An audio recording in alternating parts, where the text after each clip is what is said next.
Welcome to Deconstructive Criticism. I am Aaron Flam. Today's guest is the brilliant and charming comedian Ari Shaffir, whose comedy special Jew I thoroughly enjoyed. We will be talking today about, among other things, his comedy special Jew, the process that got him there, the Holocaust and why it was a terrible incident, and why it is so important to be funny. I might not agree with Ari on stepping backwards, since walking backwards is dangerous. You don't see where you're going. I do agree with him on his point on being funny. It is indeed very important. With those words, I introduce to you Ari Shaffir. Enjoy.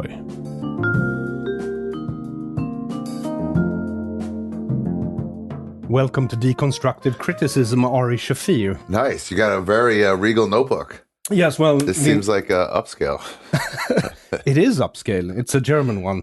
As you can tell, the entire studio is built so you feel as if though you're in a psychologist's office. It really is that. Yeah. Yeah, I would not make it look this good. Oh well, it's staged. Yeah, you got all these books that you pretend to have read. Yes, behind you. That's nice.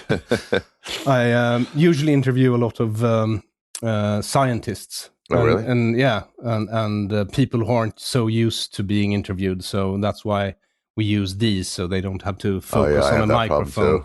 I have to be like, and I should go like this. So this is a long time coming. Yeah, I met you 6 years ago, 5 years ago. Yeah, something like that. And I really wanted to interview you then. I mean, it was Jason Rouse's idea. He's like, they're both Jews. They must have a lot to talk about. Yeah. You don't really do anything anymore, do you? Do any? Judaism? No, unless you can't count the circumcision of my son. Okay, yeah. It's like cultural. Yeah, it is, I suppose. My friend's doing a joke about that now. He was like, that's the wildest thing that Jews gave to the world. That's too sad, because I have a joke about it too. Oh, really? Yeah. I just started doing stand-up again after like a 3-year hiatus. Why? COVID? Partly COVID. Yeah, also books and courts and so on and so forth. But this is supposed to be about you. Okay. Well, I'm inquisitive. Yeah. Yes, you are. So usually I start out with a very broad question, so you get to define yourself. So who are you, Ari Shaffir? Oh, yeah, that's a good one, because you usually just want to say your name, right? Yeah. I'm a stand-up comic. That's a good one. Yeah? Yeah, I'm Ari Shaffir. I'm a stand-up comic. And that's it? Made in Los Angeles, living in New York. Yeah, that's mostly it. That's 60% of it. But you came from New York, didn't you? Mm-hmm. You were born there? I was born there, then we moved pretty quickly after birth. Not my decision. You were 13? No, I was 2 months old. Oh, really? And then Wikipedia is way off. What did it say? I think it said you were 13. When I moved away from New York? Yeah. No. And then I moved back when I was 40, I think, 39. It also said you were raised conservatively Jewish until you were 13, and then your father became Orthodox. Yeah, that's not wrong.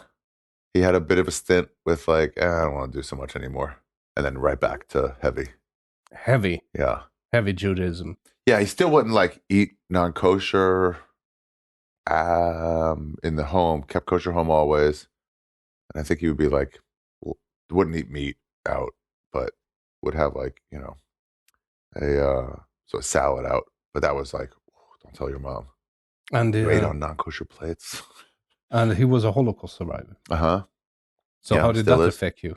Yeah, I guess. I think about it once in a while, because it's like my friend lost his virginity to at 14 to some random lady in at Mardi Gras in New Orleans, some 40-year-old, and he's like, it's funny. I was 14, some lady waved me up to her, whatever, and people are like, but that influences your whole sexual life, and he goes, I mean, I guess so, but something had to influence it, like, yeah, like when people are going to university and they're deciding between 2 or 3 universities, and you want to tell them like, you're going to have equally good a time as all of them. But you don't think it affected you quite a lot? So yeah, it did to a degree. So like, I have trouble wasting food. Yeah. I'll always try to finish off whatever's on the plate. I'll take back way less in leftovers back to the flat. Yeah. Than my friends will. Or at least I have this like desire to give it to a homeless guy, or like don't let it go to waste. That's from that, I think. Paranoia? I think he had that. All right. But I was raised, without having to worry about Nazis coming. So it wasn't like in my life. But if there's any like, what they had those experiments on the roaches where they'll like they'll grind up a roach, feed it to their kids, and then they pass down like genetic code that way. So if that's true, then there must be something in there. But I don't know. To be honest, I don't know how it affected me fully, besides the not wasting. I took a blanket from the fucking flight over here, and I've tracked it for like two or three, no, all through the UK, and then 2 cities here. I left it this morning in Amsterdam. Was it a good blanket? Not really, but sometimes I'll use them as scarves, and I'm like, but this is way too big and thick. So it was like, I could never use this. You don't have children? No, I don't. Only, yeah, a couple in heaven. do you think you'll get children? No, I had a vasectomy. You had a vasectomy? Yeah, I decided. Why? It only does one thing. No, but I mean, this is something you have to think through, right? Yeah, I have no interest. It's kind of like, I try to explain to people, like when I left religion, they're like, and I'm like, I don't believe in God. But there's like two types. When someone says I don't care, it either means that fuck you, I'm glad you're hurt, or it's like, it's just not something I like have time to think about, It's like, oh, there's people in Afghanistan dying. It's like, oh, it's just not part of my caring world. But same thing with like losing religion. It wasn't like I don't believe in God, but I just look in there and it's not there. Yes. So it's sort of the same thing. It's just like, it's just not, I just didn't want kids. But isn't that like what Hebrew means, to wrestle with the concept of God? But you have stopped wrestling, obviously. I've stopped wrestling. Yeah. After a while, you're just like, I got it. The only reason I'm still thinking about this is like... Because you are. I mean, if you look at your material, the first special is called what? A Holocaust Survivor's Revenge for the Holocaust? Yes. Yeah. And then the last special, which... was all about it. Yeah, it blew me away, by the way. Thanks, man. I appreciate it. From comics, I always love that. Yeah, it was fantastic. Thank you. And it's called Jew. It's called Jew. It was all about... being a Jew. My Judaism, what Judaism is about in general, to the layman, the stories, the techniques for, I try to cover all of it as much as I could. And you can't. It's a whole history and a religion, but... Yeah, but you did the major you did a great job. Thanks. And I was so worried before I put it on, because I was like, fuck, I had an idea like this. Yeah. He's probably going to do all my jokes now. Fortunately, you didn't. You talked a lot about anal sex. Yeah, so my sisters are still very religious, either Orthodox or like even slightly above that. One sister, so when it came out, the community, both of them were like, they were worried. Yes. They're like, what's this going to be? It's the last thing we need right now. But it was tasteful. Yeah. And they liked it? They said it was all respectful, far too many cuss words, but not mean. No, it's I think it's great, and I like it when you towards the end say, I hope you understand that I'm doing this as a sort of leading by example. Yeah. That you should do the same to your cultures or religions or whatever. Yeah, you can look at like a specific and then be like, oh, I have something similar. Yeah, you know. So I was hoping to get that out. That it's like, I can't tell you much about Islam. You can't? But if you're Islamic, you can. I know you can. So actually, they can't. Oh, right. They can't. Yeah, that and like... because they'll get killed. So... I saw a couple of comments of like, why didn't you talk about Islam? Are you scared? I'm like, no, I just don't know about you guys at all. And also, yeah.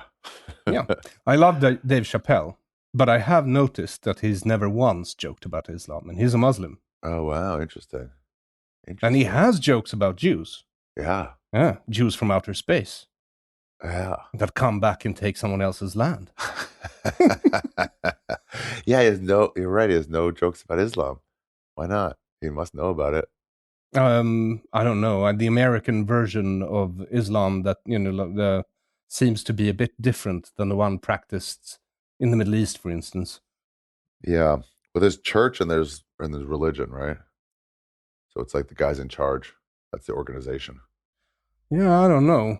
Church seems to be more top down. There's like, as you say in your special, lots of flavors of Christianity. Yeah. And Islam has at least two. Yeah. And they seem to hate each other. Really do. My brother, my half brother worked in the army. He was in charge of In what army? The United States. Yeah. He's in charge of setting up provisional government in Afghanistan right Good after the fall. Said it was 11 months of negotiation on how many Shiites, how many Kurds, how many Muslims, and fuck that, no way. Until they get the exact number right, where it's like 48, 12, and 6, whatever it is. And it's so frustrating. And then finally, like, okay, so we've got it. Everyone's like, agreed numbers. All right, so on Monday, we're all going to meet. And then they're like, I'm not going to sit in a room with a Shiite. And he's like, fuck. And then he got transferred. And he was like, next guy's problem. So I didn't know quite what to ask you because there's so much material that you've produced online. So I mean, trying to get through everything is nigh on impossible. Yeah, it's interesting. We live in a time now where you can like record, you can publish anything. Yeah, kind of. So it's not like I have a book. Here's another one 5 years from now. It's like in the meantime. Do you have a book? No. But, all right, good, because I must have missed that in that case. But this stuff, it's just like there's so much you could put on there now. That's kind of right as I got going. Yeah. So what would Ari Shaffir ask Ari Shaffir? And could you please do it in the third person? Oh, I don't know. What do you mean? That's so hard. What do you want to know? What are you interested in? Well, no, that's what I want to know. What would Ari Shaffir, if you were interviewing yourself, what would you ask yourself? Well, when it's a special Jew, I sometimes like people to ask me about the process and like what I was trying for. Yeah. But a lot of American good, because that's what my AI told me to ask you. Dude, it's usable now. I got into a discussion with some artist and he was like, could comics just use that to write material? And I was like, no. And he goes, can you use it to find angles? And I'm like, oh shit, yeah, maybe. Yeah, that you can do. I mean, every time I try to make it do a joke in my spirit, it just says, no, you're an offensive comedian. And well, they won't do offensive. Why that? No, it sort of kills most of the creative process when it comes to comedy. Yeah, it doesn't get it. No. It's an outlier. So like what was your process when you... Well, I went to the Edinburgh Fringe Festival, which was really enlightening for me. I kind of call it like my Beatles go to India. There was such a different style of comedy there. Yeah. And it's not just the UK, but it's like that festival UK. Yeah, I've been. Yeah, they have these themey hours and they don't do it in America. No theme hours? No. I'm trying to think if anything. Why not? It's such an easy concept. Yeah, I mean, I heard an Icelandic artist, Ragnar, I don't know. Last name's gonna forget it, but Kjarlsson, something like that. Okay, that sounds plausible. Yeah. He has some great visual, like film and music, and he like deals with them together. And so then I fucking randomly came across one of his things and fell in love. And then he had something at the Met, a Q&A. So the Icelandic art community is so small. So I just asked a couple of comedian friends. They're like, yeah, I know him. I'll get you in. And he was talking about musicians in Europe, they all come out of art school, and then he like asked for a translation, and he goes, in America, music is from the soil, and stand-up comedy in like the UK, at least, I don't know how it is here, you tell me, but like it's from theater, it's an offshoot of theater, and the United States is its own thing. So it's the United States is where it started. Yeah, as a modern art form. At least. Jazz too, I guess, and that went to other places, but then like. Yeah, because they came kind of out of theater. I guess they did theater rooms and stuff like that. They had reviewers. We don't have reviewers in the United States. Yeah. Just now recently a little bit. But it's like you almost have to have it a show. Whereas stand-up comics, it's more like just sitting around the fire telling stories. So there's no like themes. Like, do you have another one? Tell me another one, Even like musicians and great albums. Some of them are just a collection of songs. All the Van Halen stuff was just a collection of songs. And then occasionally you'll have like an album that's kind of like understated about something. The Eels had an album about like loss. Yeah. I think he had like a major earthquake in Los Angeles, and then at the same time he lost his mom and his aunt. So it was all about like hospitals and dealing with loss. So that was like a themey thing. So some of those I really liked better. When you see these UK comics doing it, and they were great. It was really interesting. But they had this weakness, this like, my friends talk about this, like, what God do you worship? Mm-hmm. And so I don't worship the money, and sometimes my friends have trouble with that. But it's just not something So what are you in it for? trying to make the best stand-up I can. So you're a monument builder. You want to leave monuments behind you. Yeah, I mean, you maybe. have had a vasectomy, so it's not going to be children. Yeah. Somebody said that's why less artists have less kids than non-artists, except for the Spanish painters. Tons. but Different culture. Yeah, because everyone wants to leave something behind after they're dead. And like artists already, like, they do that. Yeah.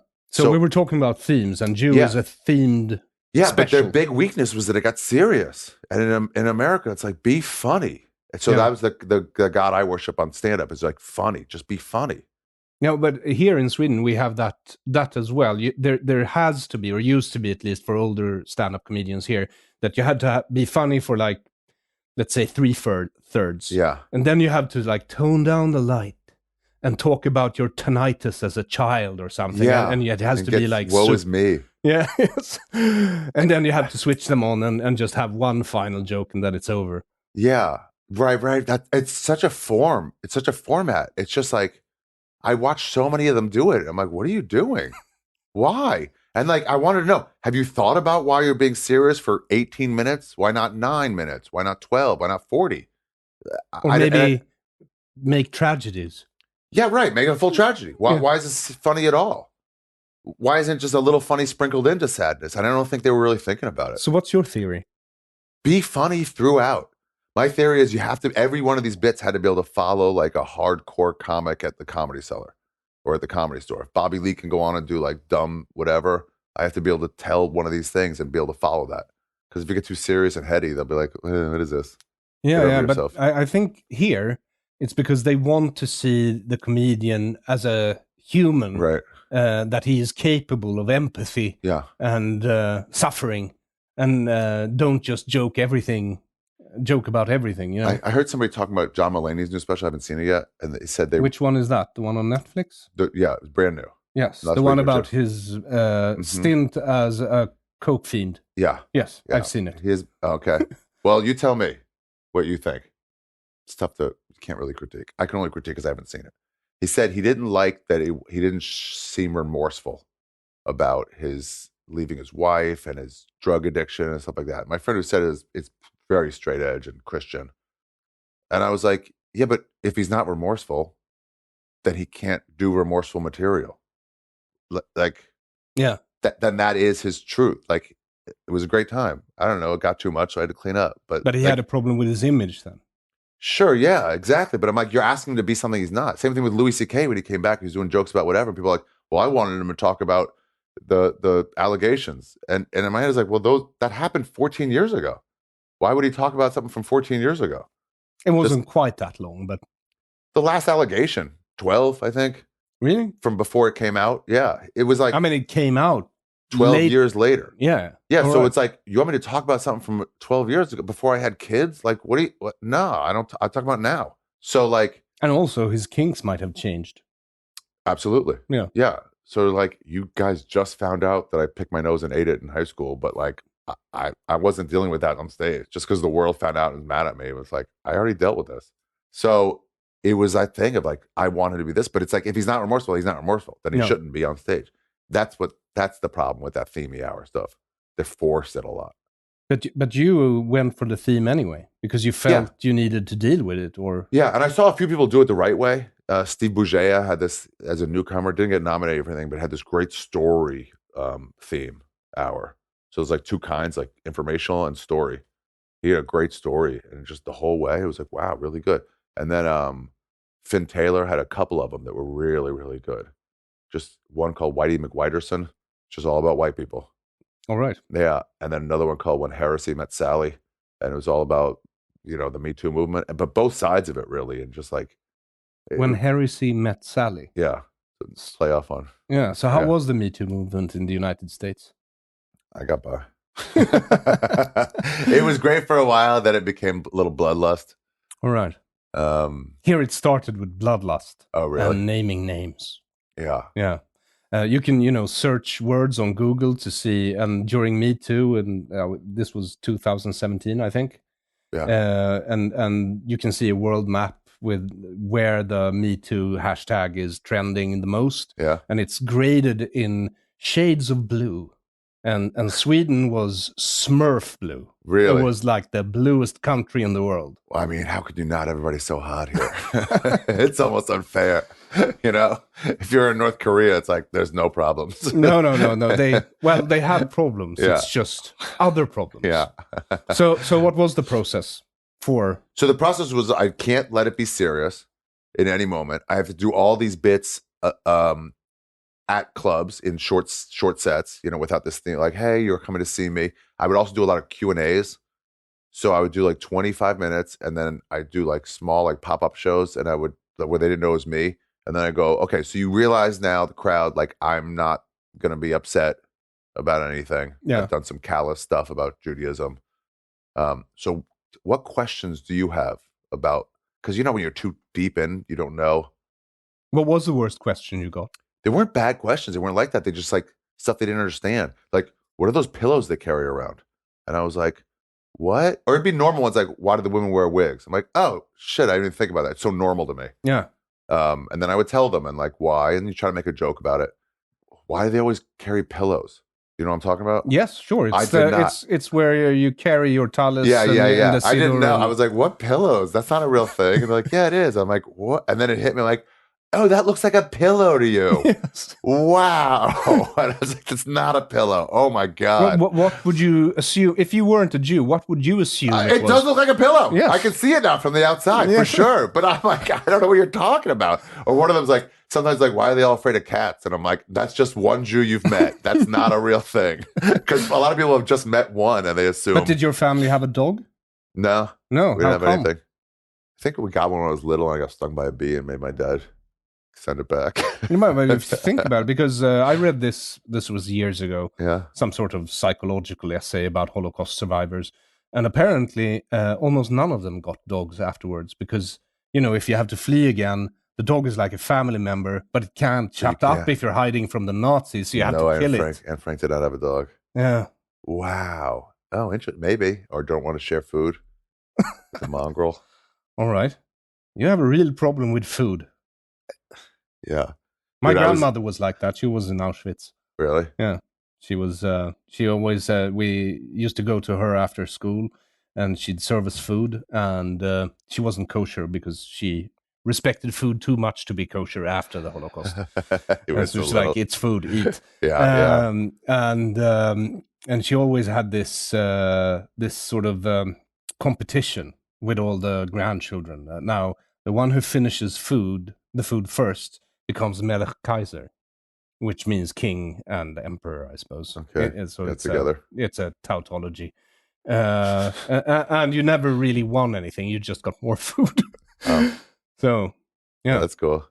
Yeah, my mom found went to hiking in Zion National Park, and there was a washer dryer in there, and then we did a load, and then it was like, it's a Pink Floyd shirt. She's like, is this yours? I'm like, no, it's a woman's shirt, t-shirt. She's like, is it yours? She goes, no, it must have been left there by somebody in the dryer. Nobody knows. She goes, oh, okay. I'm like, do you want it? She's like, no, it's not my style. She's like, maybe I'll take it and give it to the cleaning lady. And I'm like, who's cleaning lady? Like, oh, my sisters, or like, maybe I'm like, just leave it here for one of these cleaning ladies. And she's like, I don't want to. Was your mother also? No, but she's been living with one for 50 something years. So it's rubbed off. Is she a bit younger than your dad? 7, 8 years. She doesn't remember the Holocaust, even from far away. But that idea, it's like, you're carrying a shmata. You're going to take a fucking rag all the way back across the country. You didn't have it. Now, because suddenly it's on you, it's burdening you with like, I can't waste it. Yeah. That shit rubs off. Way more on her, but it's got to be on me too. Anyway, so I did all these like material. I got everything. And then I started going like because I'm trying to throw it in the face of these Edinburgh comics. It's really a spite special. All right. It's like, hey, you guys think you're better than us, because that's the one thing they have on us. Americans are far better than European comics, or definitely at least UK comics. Well, that would pretty much make you better than anyone. Yeah, exactly. I mean, they're the leaders there. So, but that one thing, they're like, well, we do a fucking solid show and you don't. So I'm like, okay, I'll do that. So I kept thinking, where are you going to go? But this is where you fell short. And this is where you fell short. For a while, I was like, hey, there's nothing personal in here. And then I realized, like, oh shit, there's nothing, this is just informational. And I'm like, well, I got to show you my Judaism, how it manifested, and make it funny. Yeah. Much harder.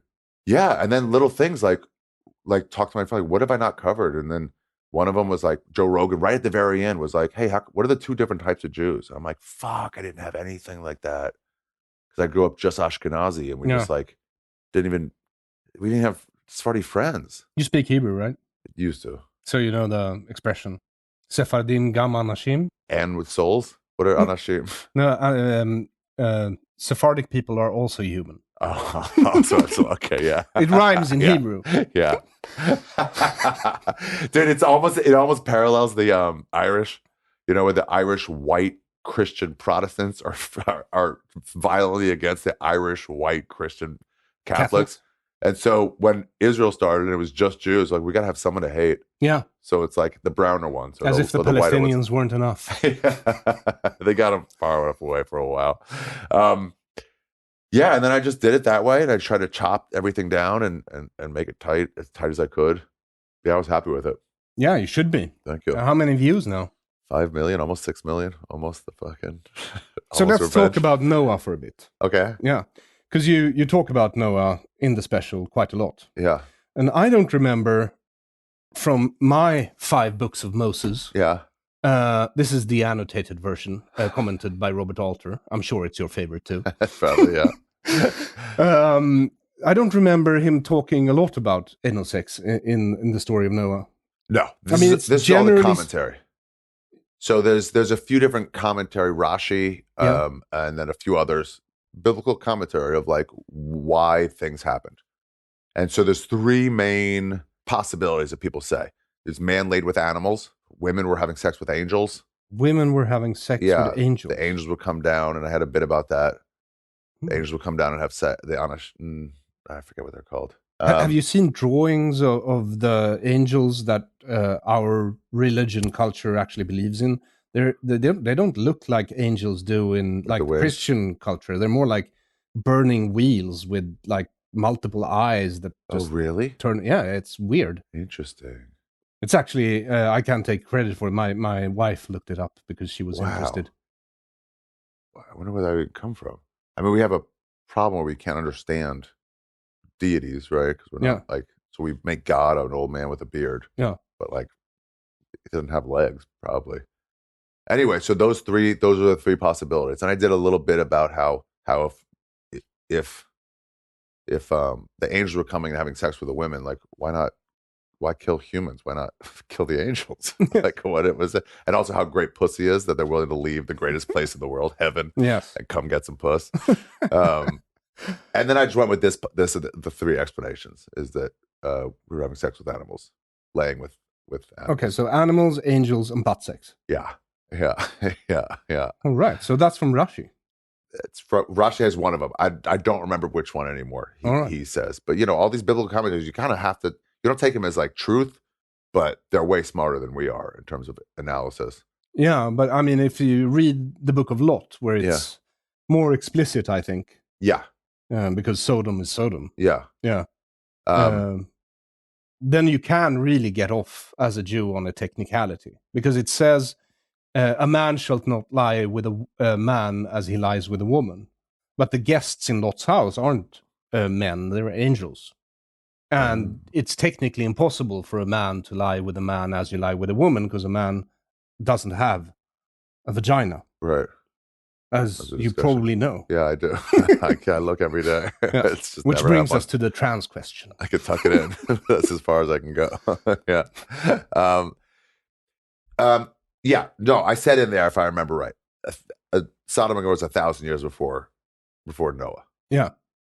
That's another thing. I had this. There was a Sephardi, raised religious sound guy at the Stand Comedy Club, Joe Harari, and it's where I performed a lot of them. It's my home club in New York. In New York, and I'd get off, and he'd be like, "That's wrong," and I'd be like, "What?" He goes, "No, I'm like, no, I need to hear it. Like, tell me what," and he'd be like, "That's just not."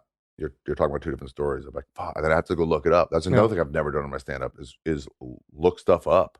Why not? Because I've always been like, I'm an idiot. So if I'm saying something wrong, that's okay. Unless it distracts from you understanding it. If I say a giant dog like a chihuahua, and people are going to be like, But don't you find research a great way to come up with new material? Because you always find new Yeah. stuff. Oh, for this, it definitely did. Yeah. Yeah. Maybe I should do it more. Look at backstories and stuff. But it's almost like, what do I already have in my world of knowledge? That's what I can express. And if I had to look up a better way of saying something, you know, the source, then it's like, it's kind of phony. So you sort of tried out the entire special. Yeah. I think it was here. It might have been Copenhagen, but I think it was here in Stockholm. After a show, a rabbi was there Really? with his modern Orthodox, with a bunch of his students. And he was like, I loved it. It was so funny. He was like, there's one thing you got wrong. I had a closer, and it was about Noah and his children. And I don't know where I got it in my head, because you go from memory from when you're 7. I don't know where I got it in my head that Noah had 40 children. And I had this long bit about his wife's pussy must have been so blown out and fuck it, whatever. And then he's like, yeah, he had 2 kids, 2 sons, and, and I'm like, no. And then I had to look it up, and I wanted it to be true so bad. And I had this giant 5-minute act out closer, and I had to dump it. But I would get feedback from like knowledgeable people after shows. And so that really helped. Yeah. And then you performed it at the Fringe. Yeah. Was it well received? Yeah. And I made sure to bring comedians in. What do you mean? So like it was a free Fringe. Yeah. So anyone can come, you know, and it's first come, first serve. But I would scale the line, and I kind of put the word out. If there's any comics who want to come, like, I'll get you a seat first in the back. Because I was like doing it out of spite. I wanted them to see like the Brits. Yeah. Yeah. I wanted them to see like what I did to throw in their face. Like I wanted them to see it. I'm like, so this have is what you it had be. any altercations with British comedians where they're like, yeah, you Americans, you are so funny, you make perfect jokes, but you're never serious and you can't do themes? Yeah. Oh, really? Oh, yeah. We get in discussions all the time. When I lived there 3 different times, my roommates were all British comics. So one of them was like nominated for awards every other year. Which one? Ari Shaffir. It's British, like Oxbridge, super educated, son of Indian immigrants. Knows so much about like economics and government. And yeah, we would get into long talks about it. And then it was like that. I could feel them going like, and there was even an article one year, like why are these Americans coming to this festival? Really? Yeah. In the chortle? In one of those. No. Yeah. And they were like, Chris Gethard's at least trying a theme. None of these other guys are. I found it hilarious. I'm like, why are you angry about it? Yes. Why do you think they are angry about it? Because it's the same reason moms will get angry when I say I'm glad I don't have kids. They take it as an attack on them because of the small part of them, which is like, listen, I get it. There's a level of fulfillment in motherhood that, I mean, you must know it now that's like, because you're a mom. It can't be, you just can't, you can't comprehend that until you do it. I'm sure. But like, I can go to Berghain and dance for fucking 2 nights on Molly and not have to worry about, just taking vacation is like. There is a thing called nannies and also grandparents. Yeah. Yes, you do know this. Yeah. Yes. But they get angry when you're like, nah, I think there's like you're not doing as much stuff. They get so mad. So when did you live in England? I didn't. I'm moving there. You are? Yeah. Why? Done with New York. I know all the restaurants. I had a nice run. I lived in LA for a while too, and same thing. I just started making a name for myself. Then I moved to New York, and everyone was like, "What are you doing?" It's the other way. People go from New York to LA. But I was like, "Yeah, I want to do new stuff." You have a podcast in America that you do together with people, right? Yeah, there's people in. Yeah, and you're just going to move them too, or? Oh no! I don't do it with anybody. No, different guests every time. Okay. Yeah, I mean, sound and editing and. No, my editor works out of her home. I upload the files for her. She doesn't want to be on. Same thing as you do. Yeah, same cameras also. Yeah, I have an editor, and then I just. Oh, you also use an iPhone. It's great. Yeah, it is because I'm a technical imbecile. Yeah, it's. I went to Southeast Asia. Sorry, and I was talking to Joe Rogan's sound and video guy, Jamie, and so he's a whiz at this stuff. And I was like, hey, I want a pocket camera for taking pictures, not for recording whatever. Not one of those long ones with a big lens, just one that zips up and you can keep in your pocket. Like, what's the best one? And this was during the iPhone 6. And he goes, honestly, man, it's the iPhone. It corrects for light. It's by far, it takes pictures quick. It's the best you can get. These other ones aren't, like the Canons aren't as good. And now it's way more advanced. And they're so light. You can move them anywhere. You can take 3 with you and set up at a park. Yeah. Oh, I love it. So you're moving to England now? Not now. It'll be a couple years. But this decision's made. But I'm in London then? Yeah.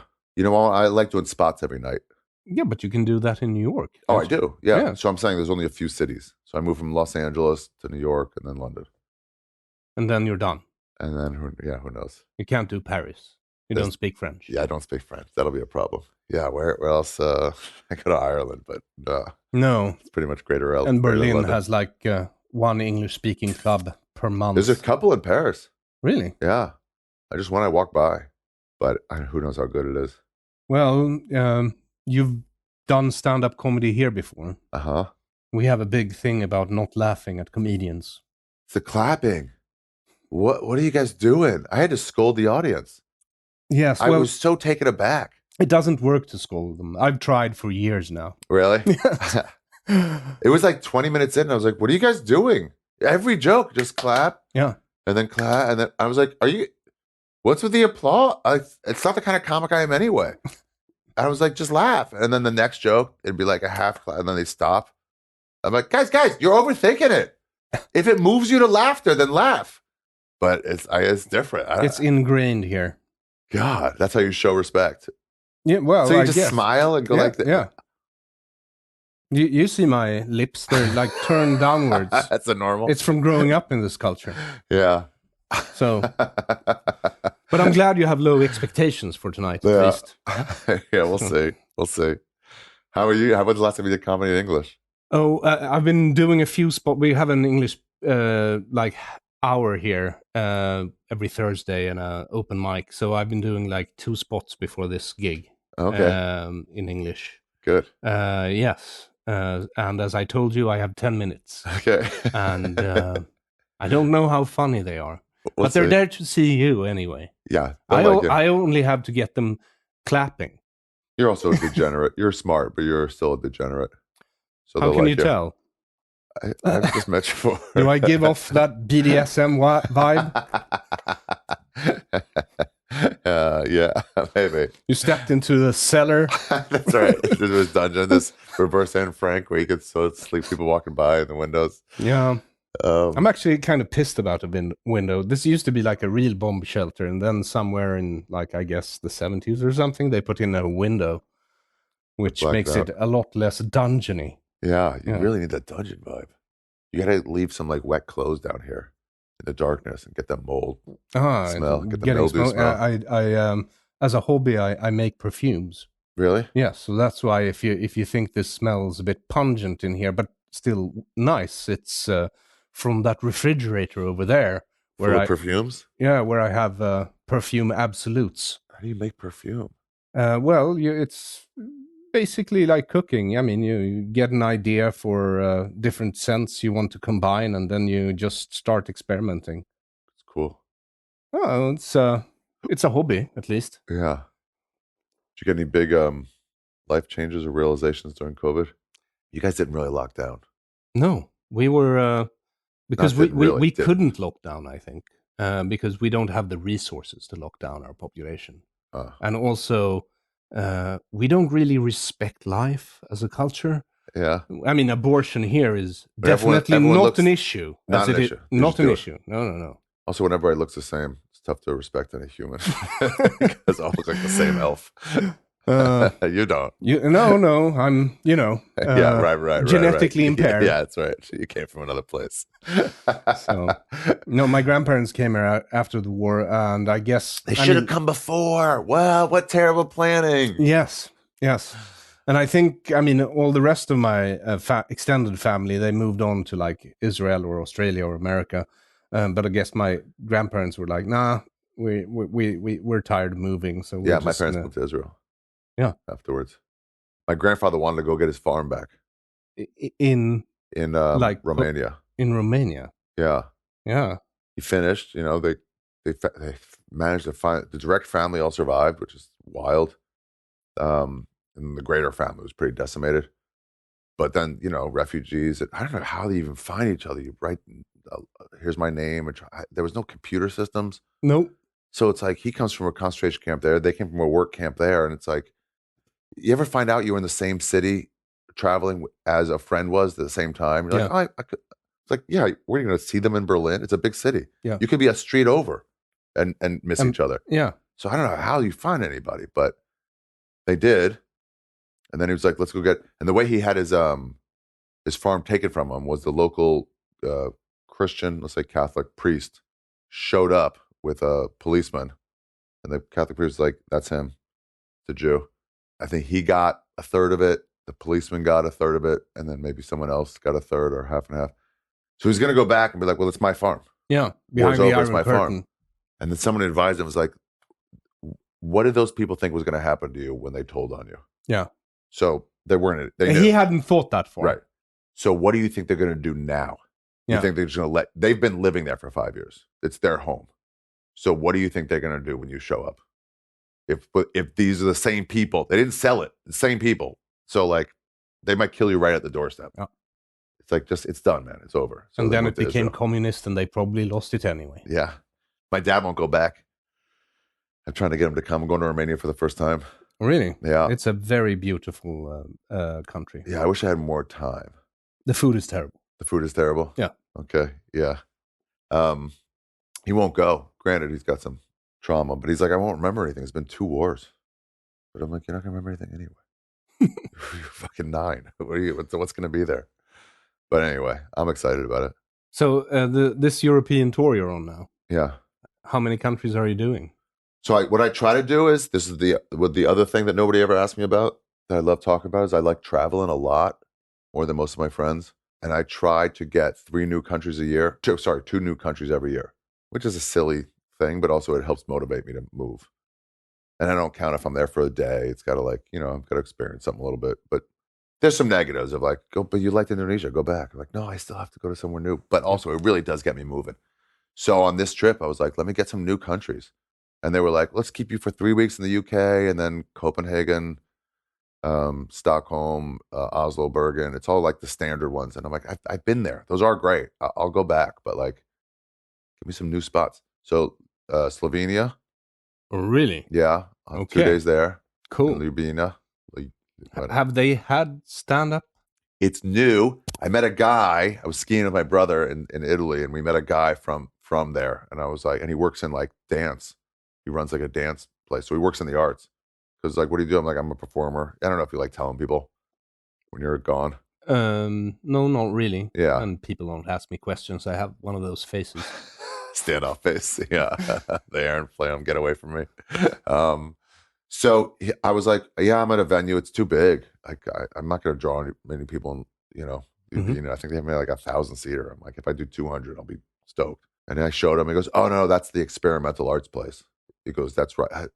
How many people on stage do you? I'm like, just me. And he goes, oh wow, yeah, we just got that. So that's the right place for it. Okay. It's like a student arts center that's like weird. I'm like, okay. That, Romania, and then I'll finish in Athens. So I get 3. 3. Athens. Yeah. Greece. Yeah. Never been Their to Greece. English is, as far as my experience goes, not that great. Oh, really? I wonder how the Slovenians are doing. The Romanians were great. Really? Yeah, all their young people are like, they live there, if they live in Romania still, but they seem to be working online towards tech companies in Berlin or whatever. Oh, cool. So, yeah, I'm always interested in seeing which of these countries where it's only expats and which one where it's like, no, locals and no. Like just in Amsterdam yesterday, it was mostly people who live there. Yeah, but their English is great. Yeah, they're great. Right. Yeah. There wasn't much, except for a reference here or there. It was fine. But then China, there's nobody Chinese who shows up. No. Have you been to China? Mm-hmm. Yeah, Shanghai, Beijing. And done stand-up? Yeah. Really? They have stand-up clubs in Shanghai now? I mean, considering, the censorship and the communist state. And it was just revoked back to the state. They had a club in Shanghai. Oh, right. Kung Fu Comedy, I think. And the state was like, thank you, we've learned all we can about your capitalism. You're free to go. We don't want the arts. Yeah, they shut it down. It was crazy. The guy now, he runs Live Nation Asia. But he built up this whole scene in Shanghai, and then they just grabbed it away from under him. But what a fun place to perform and be. Was it a lot of Chinese people in the audience? 0. Zero. In Hong Kong, sure, Yeah. you know, way more. But Suzhou, it's only expats. And Taiwan? Taiwan never played. Thailand, it was like 20% locals, 20-30% locals, and then 70% expats. But at least some of them knew English enough to come to a show, the young ones. So it's interesting to see what the you know. Have you been to Japan? No. I wonder how that is. How is it? Well, I didn't perform there because they only like once a month have an English expat stand-up club. Yeah. And not the month I was there. So what do you do it in English when you're there? When you do these things? I suppose. How would you do it in Japanese? Well, no, it's Swedish. So you only have 10 minutes in English now. Or is that just right now? Well, it's always good to have an English set because, I mean, it's not that far or hard to leave for the United States or England. Mm-hmm. And you can do it in English if you go to Berlin or or Holland. How many people in Berlin speak Swedish? It's probably harder to find. Oh, there's a lot of Swedish speakers in Berlin. Oh, really? Yeah, I mean, London. When I was young, every like young Swede after high school moved to England for a year in London, and that was the cool place to be. And then when my kid brother, the youngest one, like 8 years younger, finished high school, Berlin was the hot place. So Berlin's the coolest place in the world. Yeah, it used to be. Yeah, it's getting gentrified, but I was there in 2018 and I loved it. I think you'll find Romania enchanting because and Kiev before the war was becoming like the new Berlin.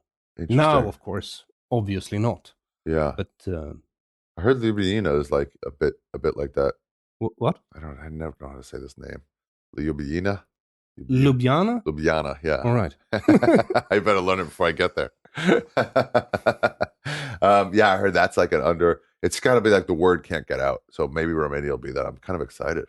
You should be. Yeah. And you should travel around some if you have the time. I have 4 days and I got to go to Cluj and I got to go to Bucharest. So I'll spend like maybe 2 nights in Cluj and 2 to 2.5 days in Bucharest. But I wanted to go to Iași where my dad was from, but not enough time. I think what I'm going to do is scout it out a little bit. And then my sister was like, I'll go with you. She's a teacher. She's like, I'll go with you for the long weekend. Maybe I can do that. And I was like, let me just look at it and then we'll go back in the summer and really like go when she's off. You know? So you're one of the few Americans who actually like to travel outside the United States. Yeah. Yeah. Even the comedians, they do like a show in Stockholm. The next night they're in Amsterdam. The next night they're in, Bergen. The next night they're in Oslo. Then it's like, what, you not living this? Last time I was here with Yoshi, we were talking about it. Yeah. Jim Norton. He opened for Jim Norton. And it was like show. So I'm like, so most of your European experience is at airports. Yeah.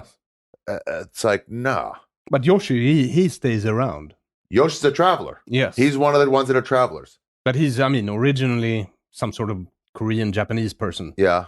He's got roots to here specifically, I think, somehow. Not roots, but like he spent time here. Yeah, I don't know really why, but he seems, maybe it reminds him of home. I mean, Sweden is also a very conformist country, just like Japan. Yeah, maybe. But a bit looser. I mean, if you're from Japan, then this is wild and crazy.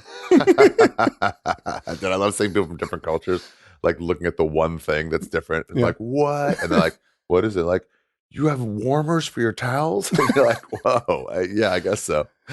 Yeah. So what are you doing tonight?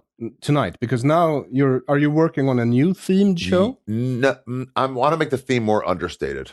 I can't. It took too much out of me. Because you've chosen a headline or a name for it. It's the Wrong Side of History tour. Yeah, and that sort of implicates that you want to be on the wrong side of history. And what is that in your opinion? What I'm seeing now is everyone. Tell me how it is here. I asked a little bit in London. They have the same as the United States, and in Amsterdam they said where everyone's fighting with each other. Yeah, politically a lot. And then we're passive aggressive against each other, which is also another special of yours, by the way. That's right.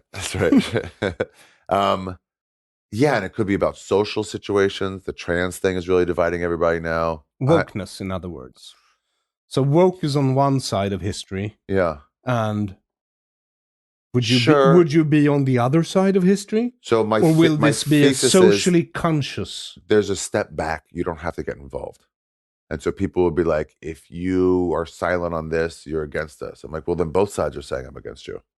If I'm silent, then I'm for the Nazis and I'm for the the other side, whatever it was, the Jews. But yes, but what if one side here is the Nazis? Yeah. Would you then take a step back? Yeah, right. Backwards. You don't go left or right. You go back. You just don't get involved in anger-inducing issues that don't honestly affect you. Europe in the late 30s, as a Jew, it's tough to be like, that does affect you. But like the trans thing, like, who's well, this it won't affecting? affect you because you've chosen not to have children, so they won't, trans your child. Yeah, I get, but it's also like there's these kids are getting surgeries, and I'm like, who's are they being forced to? Is your kid getting to? What's it happen like 3 times? Like, it's just not a thing. It's just not a real thing. My friend did a joke about it with the old Facebook days when everybody was on there. And he said, I live in New York City. I've lived in New York City my whole life. There's more trans people there than almost anywhere in the world, outside of probably Bangkok. He goes, this is when they weren't allowed to use certain bathrooms. Trans people were like, no, you can only use the gender they're born. And he goes, I've never seen a trans person go into any bathroom. And yet that's all anybody's thinking about right now. It's sure it's an issue, but it's not really in our day-to-day life. Why does he want to see trans people on the toilet? But you know what I'm saying? It's like, this is like making you mad over something that shouldn't make you mad. Who's the president? Oh, I'm so mad. But like, you voted for that guy. Neither one of us are making bills or passing laws.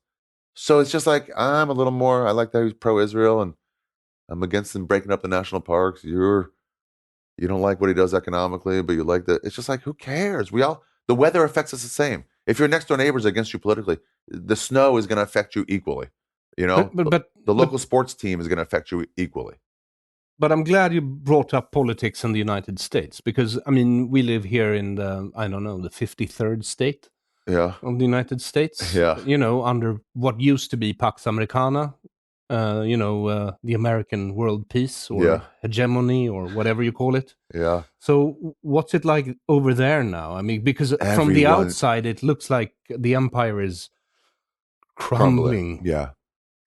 It happened before Trump. People have said it's Trump, but it's the combination. This is just me guessing. Combination of the internet and this divisive a character. But during Obama, before, who people said was a great president, the ones who liked him, then the outsiders, the libertarians, are kind of like outside that. They're like, why was he a good president?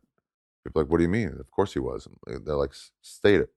And they're like, well, and then they'll compare him to Trump. I'm like, on his own, what's he good at? And then they'll be like, more drone killings of innocent people than anyone in history. Great. Do you support that? This woke person who loved to vote for a black guy? They're like, well, no. And it's like, okay, black people are worse under Obama than they were before as my black friends say, than they were before. So have you voted for that?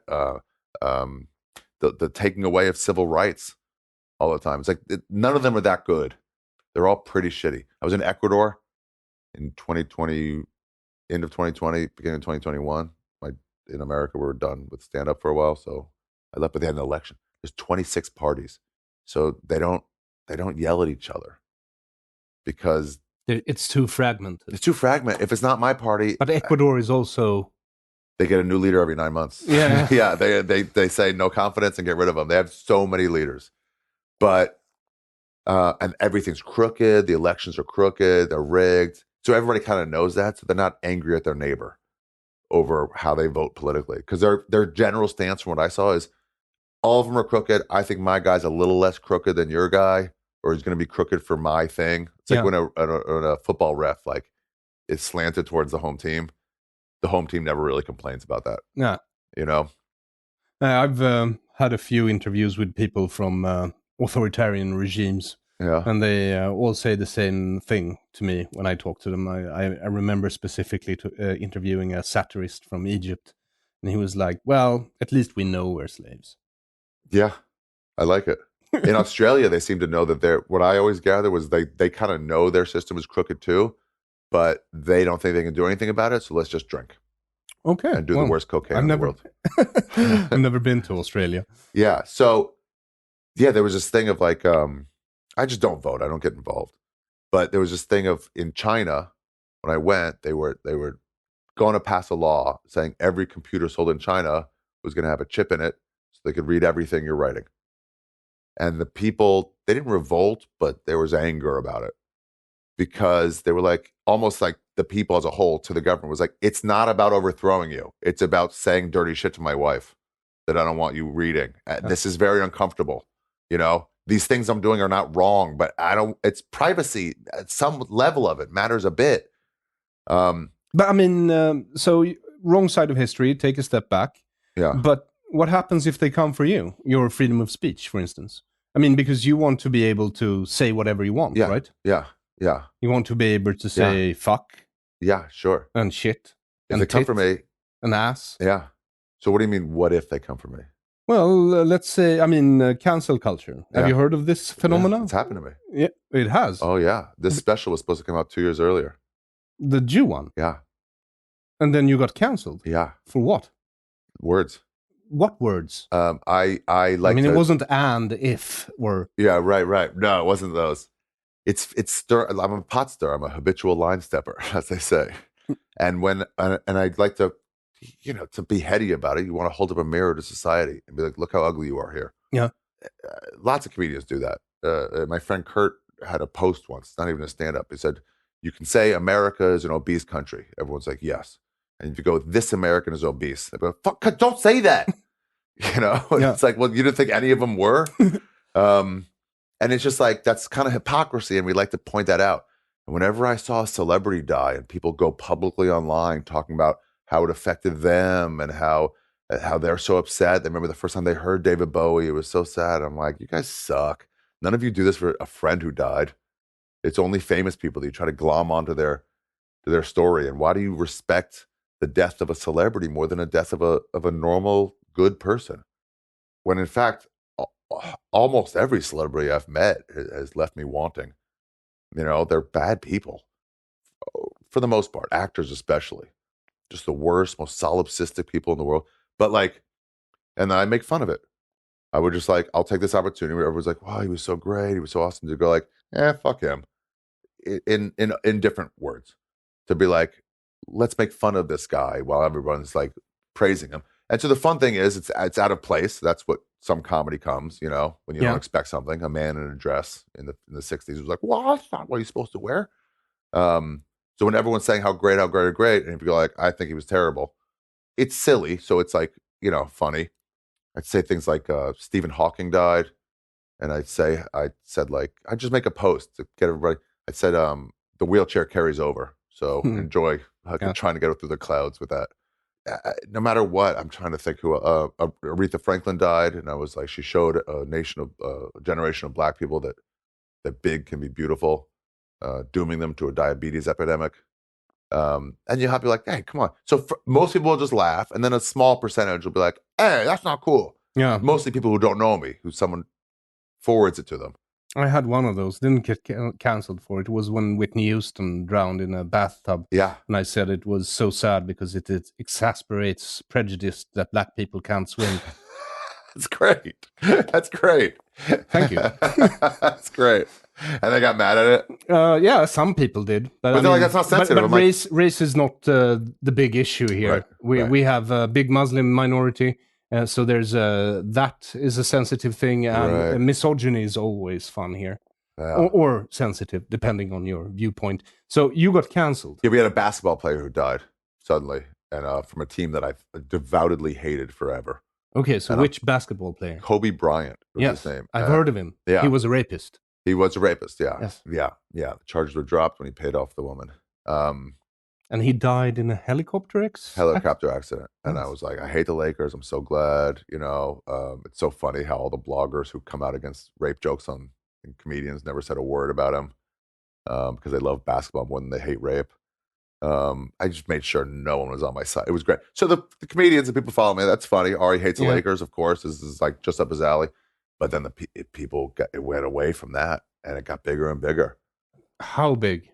Because you come from a big country. Yeah, it was just well known. People, Black people especially, were like, "This is racist. He wouldn't do this about a white guy." I'm like, no one looked up. Here's 20 examples of me doing it to a white guy.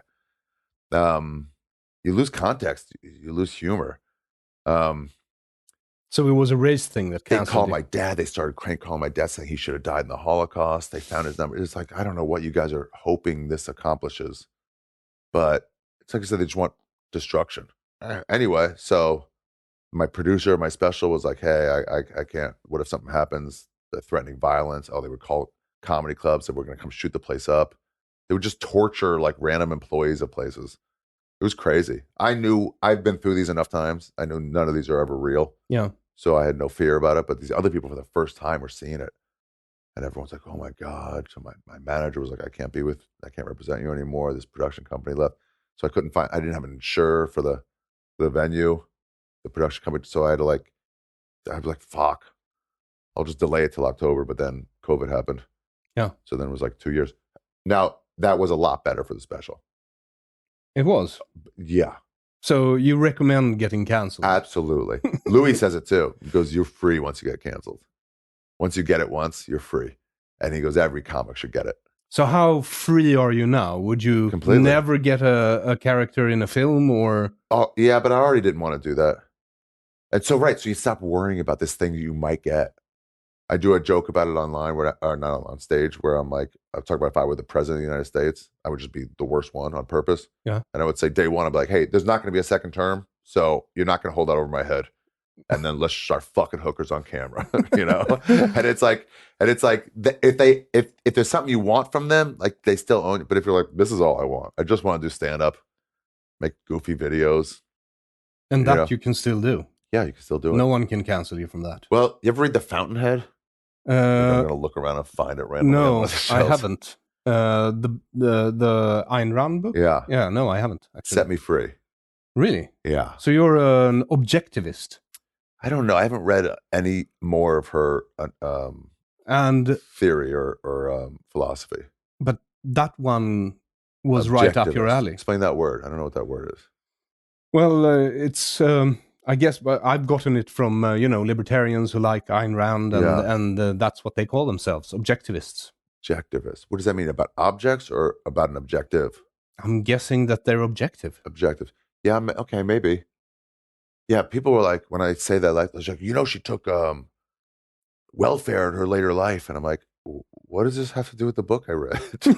What are you talking about? Yes, because you mentioned libertarians earlier. Yeah. Yeah, so, and I'm guessing you must see quite a lot of them in the American comedy scene. Only a few. It's almost all Democrats, and then a lot of people being What would you call Joe Rogan? I guess he'd be a libertarian. It's just like two parties doesn't really cover everything. There's too much to it. My sister's like a Orthodox Jew, loves gay rights, but she'll be a Trump voter because he supports Israel. That's the main issue she cares about. Yeah. She's never going to have an abortion. It won't come across her family. So she's like, I don't care, if that's legal or not legal. It doesn't affect her really at all, or her whole community. And also, I'm sure she thinks it's wrong. But yeah, Ayn Rand had it was a guy. Wait, why did I bring it up? Which part of it? It's just an artist. And wait, what were we talking about that? Cancel culture. Yeah. It's an architect. He gets canceled. And it's just like you owe people something before that. And once it's like they can't hold anything over your head because you're just like, I'm doing this. Oh, I know what it is. So they can take stuff away from you, but those are just like frills. The extras. Yeah. Took me 2 extra years to make the special. Made the best of it. Got a better venue for the look of the special. Got all the kind of tighter so I could really get the candles completely covering up instead of towers of candles. That was beautiful. Were they real candles? Yeah. So someone had to... Yeah. We got 3 different raped altar boys to come in and fucking say it's coming again if you don't do it. Like fucking really went fast. Yeah, it was great. When we were going to use LEDs and then we might use a haze. And so the venue was like, if you use a haze, you got to get the fire marshal here. You got to pay him like $500 for the night. And I was like, okay. And I was like, well, the fire, and then because they had to turn off that's why they had to turn off the fire alarm if the haze was there. And I was like, well, if we get the fire marshal here, can we use real candles? And she was like, yeah, I don't care. And me and the set director were like, oh, let's wait on it. So that she had to fucking get 6,000 candles. So they can take these frills away from you. They can delay my special. They can take away a big venue. Let's say they protested here. That's just always possible. It gets a protest going. Yeah. And then eventually the venue, people blame them. It's not their fault. They just wanted to have someone fill a Wednesday night. They didn't want a Wednesday night and a protest. No. You know, so it's just like, it's not their son. It's just some performer. You know, we could just get a local group to fill the time. So they'll pull out, you know, they get bomb threats and stuff. They're like, this isn't what we want. So they'll pull out. So that'll hurt you. You get your show canceled. You lose money. You lose a bit of like some face. If people start calling you a bigot or a racist or anything, you know, insensitive or a jerk. But they can't make you not a comic. So even if you can't work professionally, you can still do open mics. I mean, there's just lunatics at open mics in America. I mean, full on like schizophrenic homeless people with guys that are go on to become the greatest comics of all time. And they're all linked together. So you can still do it. And in the Fountainhead, as much as they canceled him, he was like, you can't make me not an architect. You can just stop me from working as an architect. But he goes, I'll go work the rock quarries and find out where the materials I use come from and how to like properly cut them down. I'll work in engineering or in electricity so I can find out how to run a line. He goes, you can't make me not an architect. You can just stop me from getting paid for it. So once you realize that, like, you can't make me not a comic. The rest is just cash. And I don't really need that much money. So then it's like, this is all bonus. We're all just trying to tell dick jokes. And some of them are, you know. But some of them are important dick jokes. Yeah, absolutely. But man, once they can't make you like go away, it's so freeing. You should read it. It's a good book. I think I will. And there's so many. As I was reading it and I was kind of going through, I guess one of them, maybe I reread it. And it was just like, oh, I had to keep going back. Like, when was this written? Because it was like people in my life filled these roles, these prototypes that she set up. The one in the know who's going to like say something public against you to like get points for themselves. It's like all these different types of people. And she like analyzes all of them. But I'm thinking, if there are two sides in America now, yeah. I mean, one side wants to cancel people. Does the other side want to cancel people? Okay, because here's the thing. When it says sides, so I'm starting to understand this. There's left and right, okay? And then what I really think is me, and I think I'm 60% of the country, who doesn't really care, but who can get dragged into arguments. And then they're saying, weigh on this thing you barely know about. And then you start going, they'll go like, Donald Trump is bad. You're like, okay, let's say you're against him. You're like, sure, okay. Like, he's breaking up the national parks. Yeah, that's shitty. He's making the rich richer and the poor poor. Yeah, that's bad. He's like, he's worse than Hitler. You're like, well, I don't know about that. It's like, oh, you like him? Like, no, just like, he's not worse than Hitler. He's like, well, he's just like Hitler. And you're like, dude, I'm never going to agree with you on this. He's not as bad as Hitler.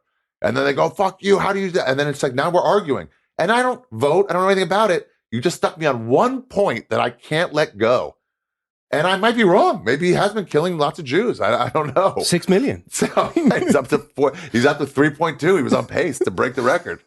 And so then you get dragged. So 60% of us, I think, really don't care. Half the country doesn't vote. So we definitely don't care enough to vote. So 75% of the country didn't vote for each of the last two candidates. So we're dragged in. We don't give a shit. It's just like, wait, I forgot what you asked me again. What were we talking about? Wrong side of history. Yeah. What if they come for you? They won't come for me. And my feelings They've already come for you, apparently. My feelings about it don't matter. I can't stop it. So when this Russia-Ukraine thing happened, everybody was like, it's nuclear war. We're gonna have to defend Ukraine. It's inevitable. This could easily go nuclear war. And I kind of remember the Red Scare when I was a child. They told us to get under tables because that'll. Do you say child because people call you a man-child? But people were worried about it. They lost sleep over it. And their losing sleep wasn't going to help it. No. Same. But get out there. The war in Ukraine says something about America's place in the world, because you've been the empire now for a long time, as long as I can remember. Yeah. I missed the 80s, which was apparently great. I mean, I was a child, but I wish I, could have been in, for instance. Investors. Yeah, something. Yeah. Go back in time and invent Airbnb. I don't know. They all just hate each other, and I just don't think it affects me. We pulled out of Afghanistan. Everyone's mad about that for a month. You ever go back and think about the stories that everybody was mad about for a month? That people are like, I don't ever heard of them. Like, you definitely heard of it. Let me remind you of the details. Yes. And then you're like, oh yeah. And I'm like, let me show you a tweet how angry you were. And you're like, oh yeah, I didn't even remember it. It doesn't really affect you. Go outside. The birds are chirping. The fucking blossoms are blooming. Those Japanese blossoms are all out. And you're going to miss that by fighting with people about shit that doesn't really affect you, or you'll have no effect over. About that. They could come. But I'm going to spend my last days before nuclear holocaust worried about nuclear holocaust, or I should spend it skiing. You know what I mean? Does that make sense? Yes, it does. So it's like, I get why because you want to be don't really involved. have any political, military, or economic power to affect the... Absolutely, none. And I don't know enough. I think they're all kind of crooked, but I can't explain to you exactly why and how. I don't know. I think the good stuff that come out of Trump is that we're now looking hard at everything our leaders do. So you can't just let them get by on anything anymore. So both sides. So in terms of like who's canceling who, that's what I was going to say. They're these fringes. So you have the left, right, and I think most people are in the middle in the apathetic world. But the left and the right, the ones who speak for them are the crazy ones. So the craziest left-wing person is saying, if you don't know all the 67 genders, we're firing you from your job. And everybody on the right, the crazy ones and the normal ones, go, what are they doing to us? I don't know anything about that. But that's not really the left. That's just the militant left. That's the Islamic militants, whereas most Islamics are peaceful and they go by a fucking Bible that told them to be chill. Yes. But the ones that speak for them are these crazies, the ones out there people. But those are the ones you hear? Those are the ones you hear. Usually also they have power because they're fanatics. Yeah. So it affects you. It will affect you. I mean, it has affected you, apparently. Yeah. You got cancelled. Yeah. For saying that stuff. wasn't the left, interestingly enough. Was it? No, it was basketball fans. Basketball fans. Yeah, not left or right. It was just triggered people, which I think really loved it because it wasn't anything like you did something wrong. You know what was even better? Comedians came out against me, especially the Los Angeles comedians. Black comedians and Los Angeles comedians came out against me, and they couldn't figure out why. They were just, and I tried to explain it, like, you're just triggered by this. You love this man, so you didn't want anybody to be insensitive about him. But in the past, when you've said to the population, if you don't like a joke, just move on, just walk away. Now you're not doing it. Yeah. You said that about rape jokes and about Holocaust jokes, but now it's something that finally affected you, and now you're fucking being a hypocrite. You're turncoating because I affected you. So how woke are the LA comedians now? I think a lot of them are just trying on clothes. I don't think they really believe that. I think it's just like what'll get them ahead. They think that's what the world is, so they just bow down to it. But if it shifts, they'll shift right back. Oh, Sweden. That's not a very charming description, but yeah.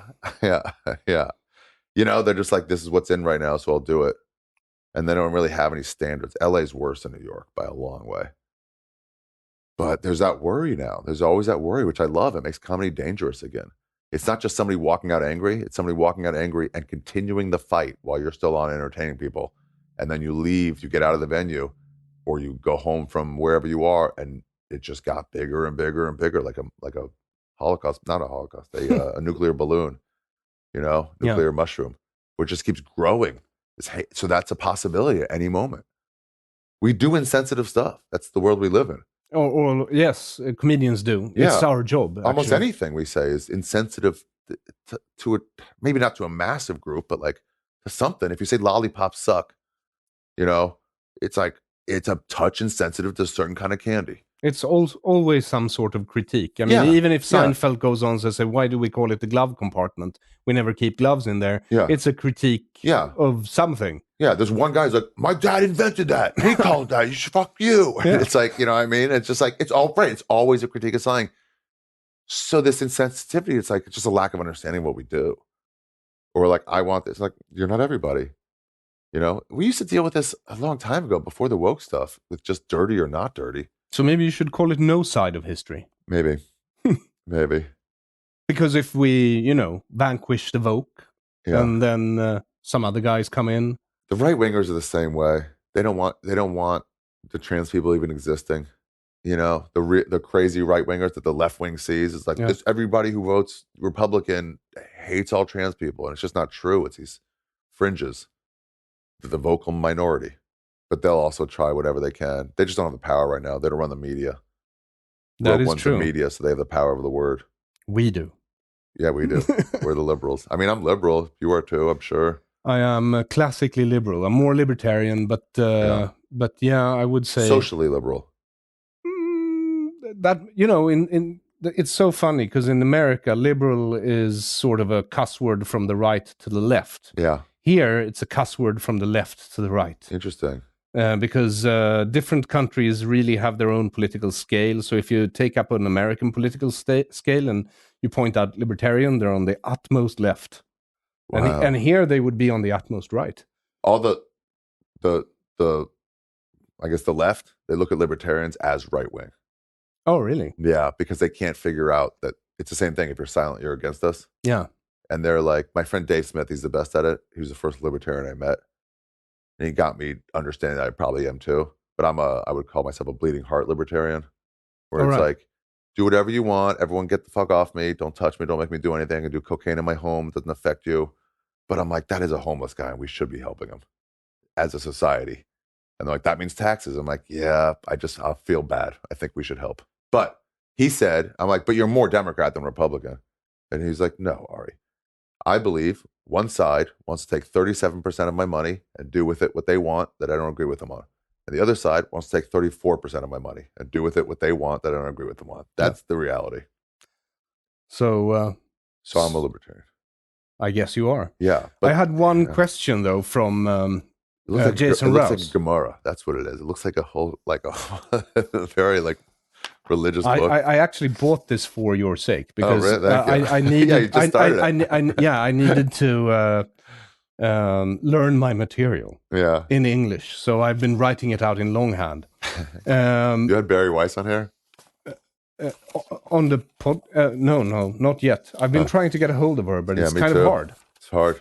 I wanted to have her on too. Really? I even had Joe Rogan is friends with her. It's like, yeah, I'll tell her. I was like, sweet, and then just you can't get her on.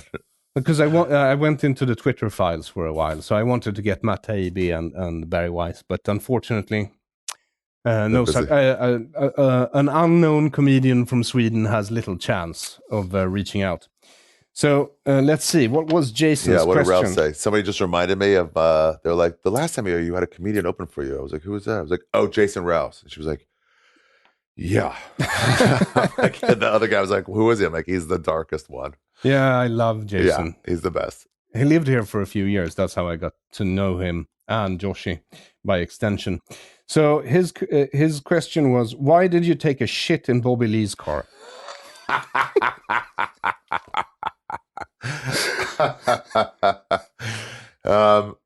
like to stir the pot, man. So Bobby had pissed on someone else's car, and then the guy was livid.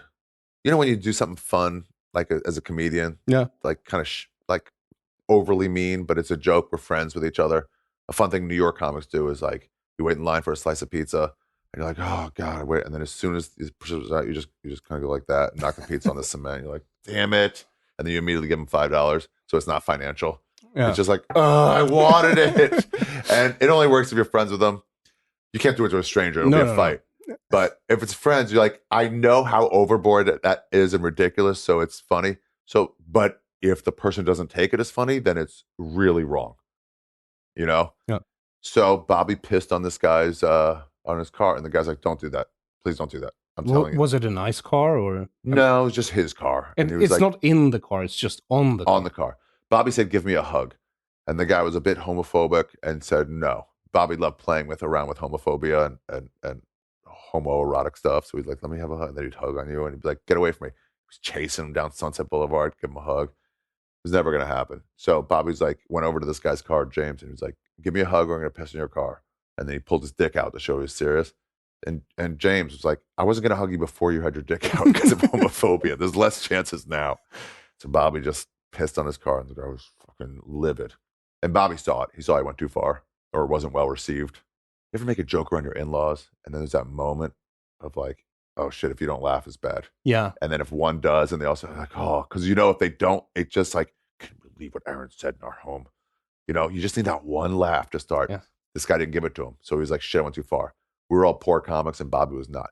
So Bobby was like, let me make it up to you. I'm going to take you guys all out for deli food tonight. And it was like, so I just glommed on because, you know. Yeah. And it was great. It was fun. So then he was like, okay, I calmed down. after the meal, Bobby ran across to Jim's car, pissed all over it, up in the door handle, and then he was like, "What?" And then jumped in his car and drove off. Yeah, and James was so mad, like shaking in a way, and he was gone. So he would have fucking killed him if he stayed. And I was like, sitting there next to him, this rage thing. I was safe, but I'm like, whoa. I'm like, "You're all right?" He goes, "No, I'm not all right." And I was like, "What are you gonna do?" He goes, "I'm gonna shit on his car." And I was like, "Okay." So then, like, a week passed. I like to stir the pot. I'd like to see. A week passed. James, same name, was leaving the Comedy Store. I was like, "Where are you going?" I was like, "I'm going home. My shift's over." I'm like, "Look whose car is right there." And he goes, "What?" I'm like, "You said you were going to shit on his car." And he goes, "Oh, I just took a dump like an hour ago." I'm like, "I ate a burrito. I'll dump for you." So I shit into a bag. Then I handed them the bag. All right. And I said, "Go for it." And he took the top of a box and used it like a spackle, and he would take stuff and just pack it into the door handles in Bobby's car, into the windshield wipers, and turn the windshield wipers on, and then just like, and then left.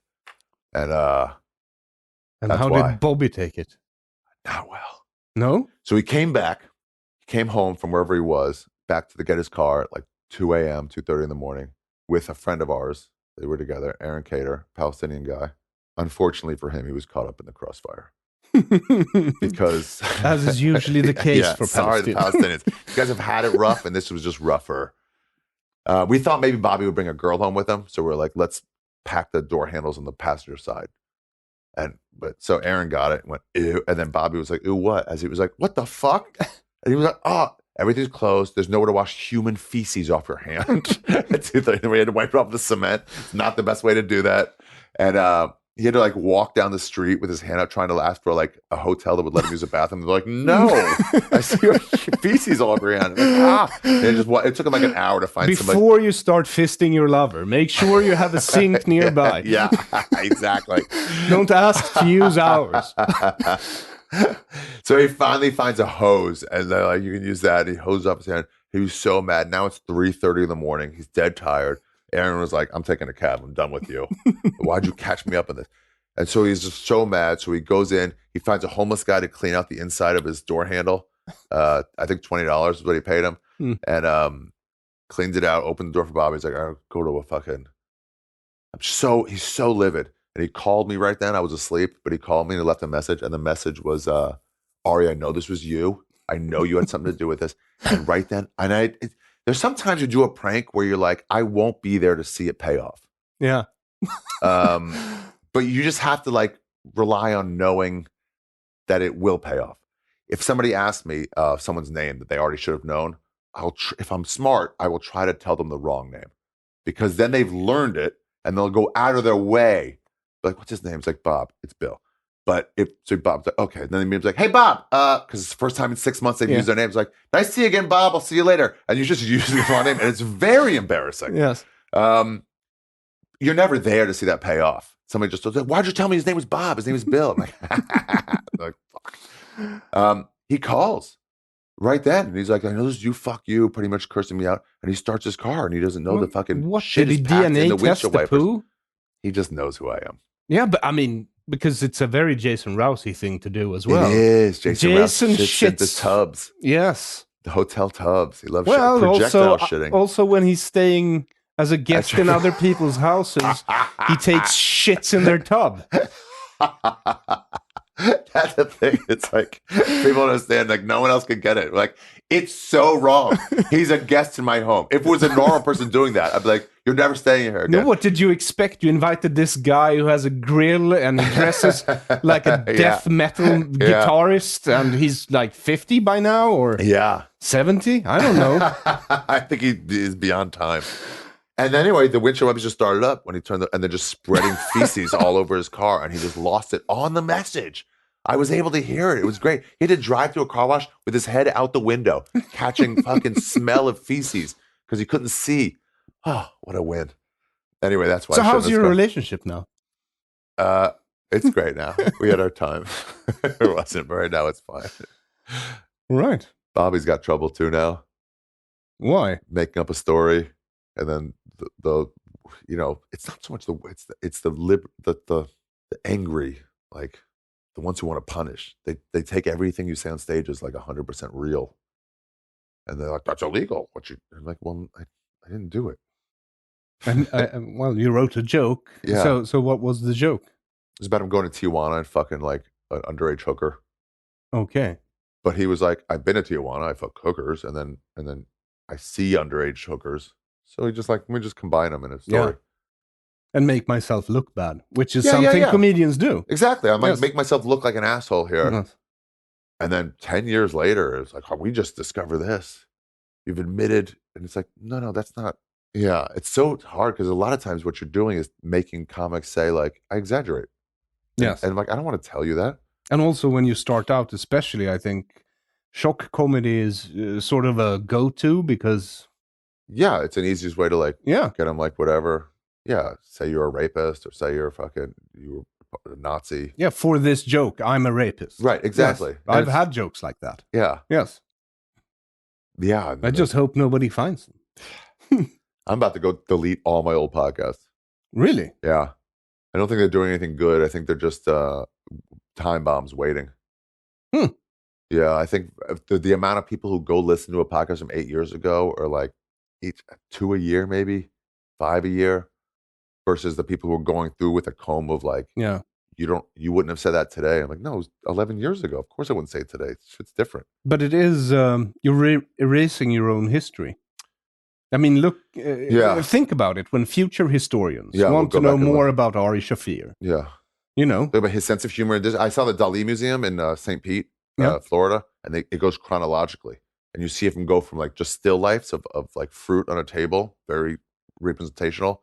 And then like the third corner is like, oh, that looks a little weird. Yeah. You know, and then it gets weirder and weirder and weirder. You want to know Dali's early years. Absolutely. Of course I'm agreeing with you, but dangerous to my guests. I mean, you have your specials. They're out. You're never going to erase those, I hope. No. So those will be your monuments, but the skeptic tank will be gone. It's just a way to promote shows, really. Yeah. That's how it started with this. I mean, they're cool. They're independent little pieces, too, which I like that, but I'm about ready to be done with mine. Oh, I will never erase this episode. Thanks. I had a woman call me. I used to do it on a theme of someone who knows a lot about something, or has experience with something.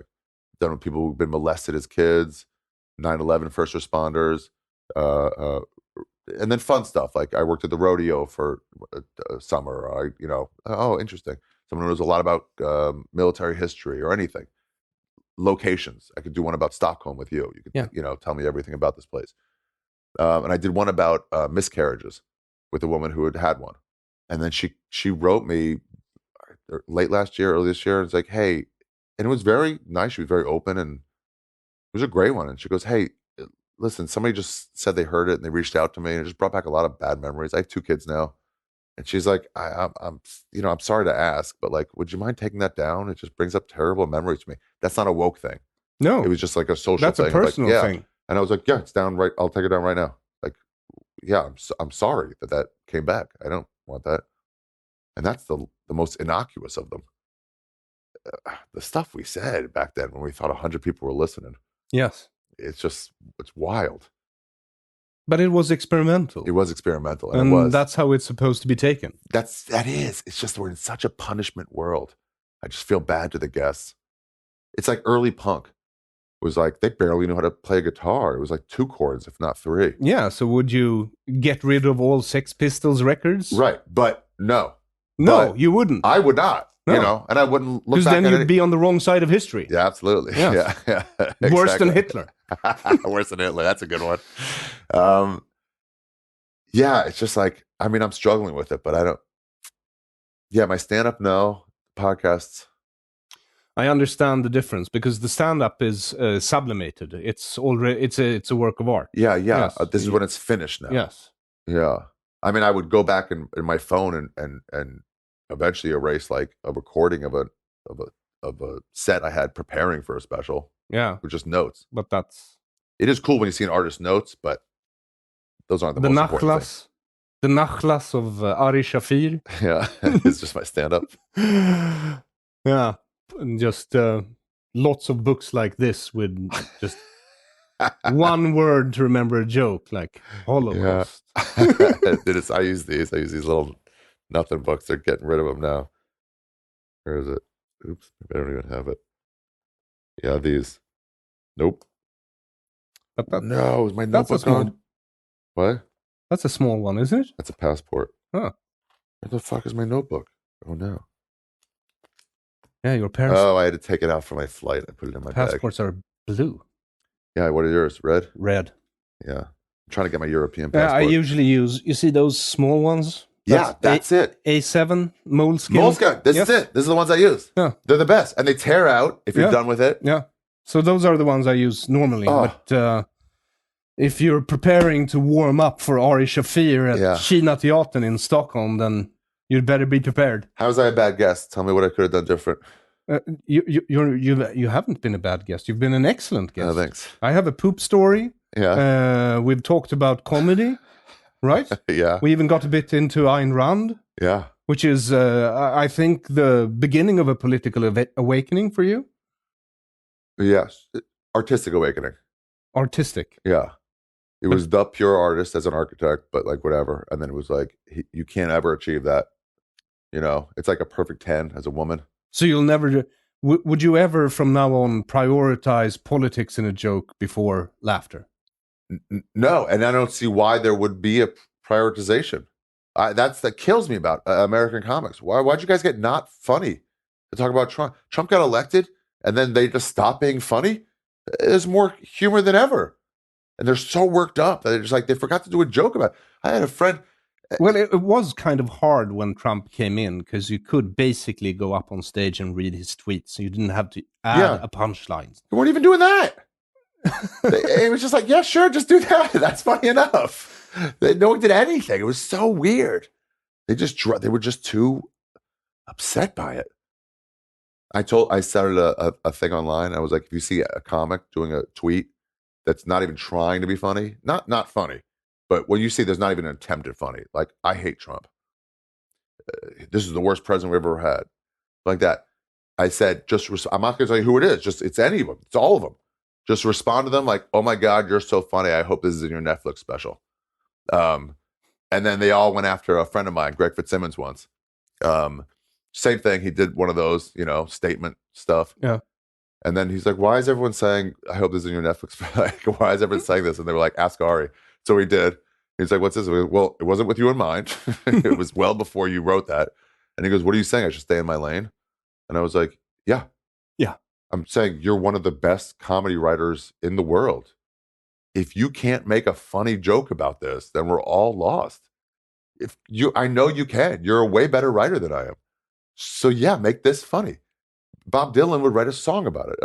Yes, but he can get emotional in the song. I mean, a comedian, part of comedy is distancing yourself as much as possible. Yeah. And that's why, the tagline for this podcast is, your feelings are hurting my thoughts. Yeah, that's not bad. I like that. Thank you. Yeah.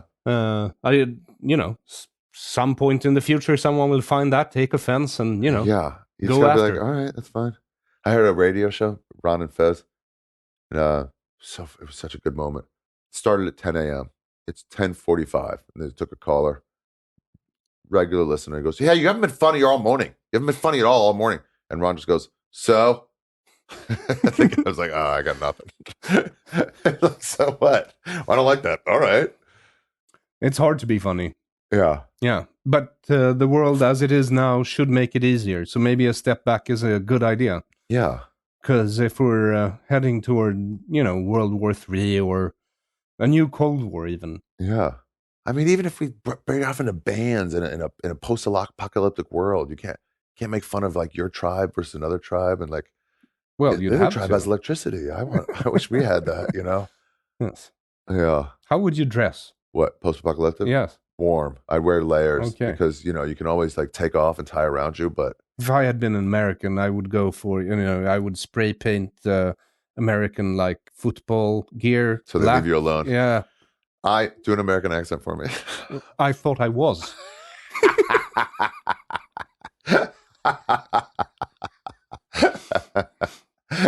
We had this German guy in yeshiva with us, Guy, and he would love doing an American accent. He couldn't really do it. He just goes, Hi, my name is Guy, and I'm an American. Hello, my name is Aaron Flam. I don't know. I mean, because we get all your sitcoms here as children, so you sort of pick up sort of American from that, but then in school they want you to learn Royal British English, so you sound like a posh person from Britain. So funny. And then it just fucks you up. So I was an exchange student in Canada for a year, and everyone there thought I was South African for some reason. You do sound hella British, hella upscale British. Huh. Well, thank you. I don't think an upscale Brit would say the same, but we knew an Irish person who took English lessons. Not an Irish person, maybe. Well, Irish people couldn't have been that. Speak English. Yeah, I know. That's why I couldn't have been that. But they also speak Gaelic, no? Yeah. I guess they studied for a while in the south of America, so that they had this couldn't have been an Irish. I'm mixing it up with somebody else. But they had this southern, it was let's say it was a Swede. It was like a southern Swede accent. It was just so weird. Where'd you get that from? Like my teacher. I mean, in Texas, they have a drawl, right? Same thing with south of Sweden. They also have a drawl. Really? Those are rednecks. They're uneducated pieces of shit. That's usually what we up here in the north call them. Oh, yeah. And this is, I mean, middle of the country, really. Not even middle. Yeah. Does anybody go up there? My wife is from there. That's where I got her from. Oh. She's like a wildling from behind the wall. Yeah. Those people are wild. People and here in Iceland, away from Reykjavik. What are you?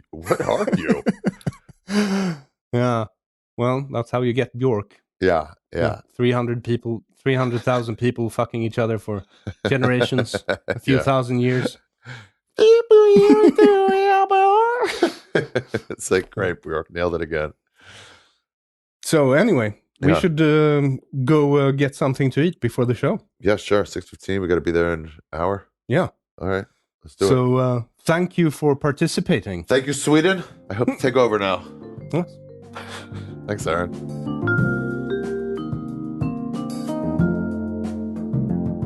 Thank you for having listened to or watched Deconstructive Criticism with our guest today, Ari Shaffir. If you want to know more about Ari, you'll find links in the description of this episode on aronflam.com. If you like this video, please like and subscribe. There are also other ways to contribute to my production, and you'll find those ways in a link in the description below this episode, regardless of platform. I have been Aron Flam.